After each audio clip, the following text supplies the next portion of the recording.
Thank you, Mr. Chairman. Mr. Cohen, you just said that your testimony to Mr. Burgess on September 19th was incorrect and you had based it on staff reports. Am I correct in that? I said it turned out to be wrong.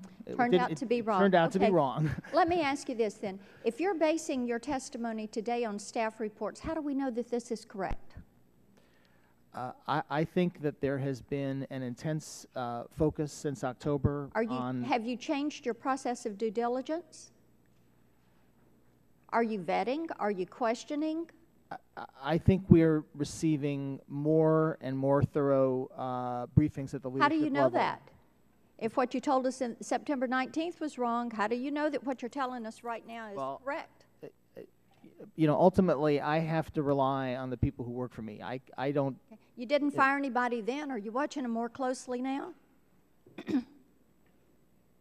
I think we are having regular and very detailed briefings on, and we also brought in what we sort of call the general contractor, the QSSI company that was an existing contractor on the project. You want to quantify those briefings for us as you submit things about the website and when it's going to be due? Why don't you let us know what briefings you are having? Also, I want to ask you one thing real fast. You said the website is fixed. Can you define fixed? I think the website is fixed in the sense that we no longer are having problems that we had creating accounts in the beginning. The responsiveness of the site... So it's not 100% operational. It is a qualified fix. That's true.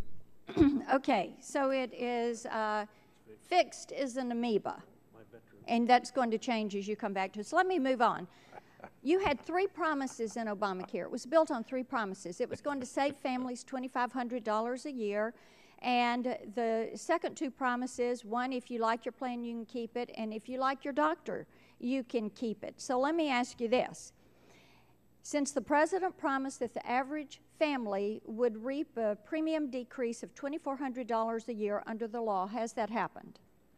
Well, I'm not sure that's what the President said. Yes or no? Yes, he did say it.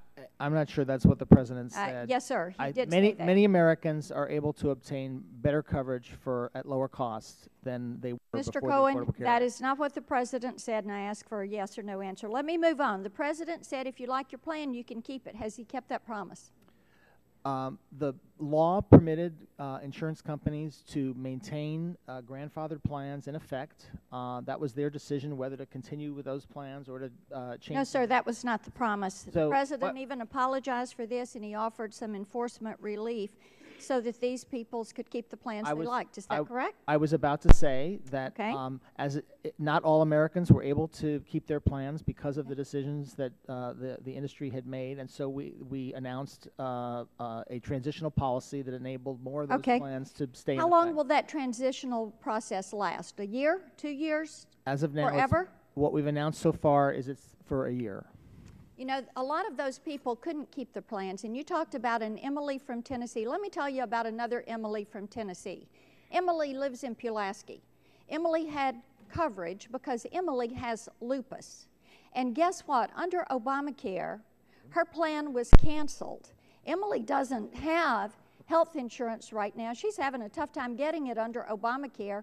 I'm having her in as my guest for the State of the Union. Maybe you can help Emily work this out, Mr. Cohen, because your promises that were made by you and this administration have not been kept, and then you want to give us a qualified definition of fixed, and you are still depending on your staff, so you all are just running in circles.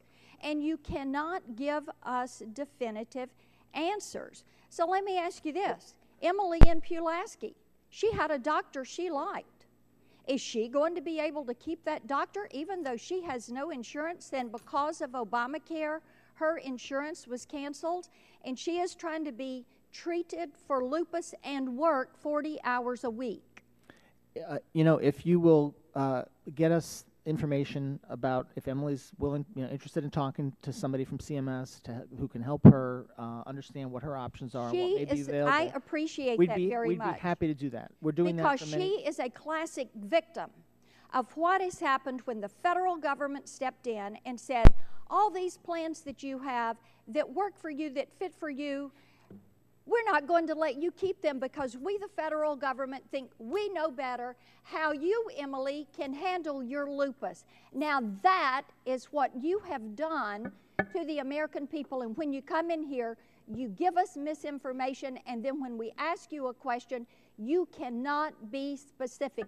Mr. Cohen, I agree with Dr. Burgess. You ought to be fired.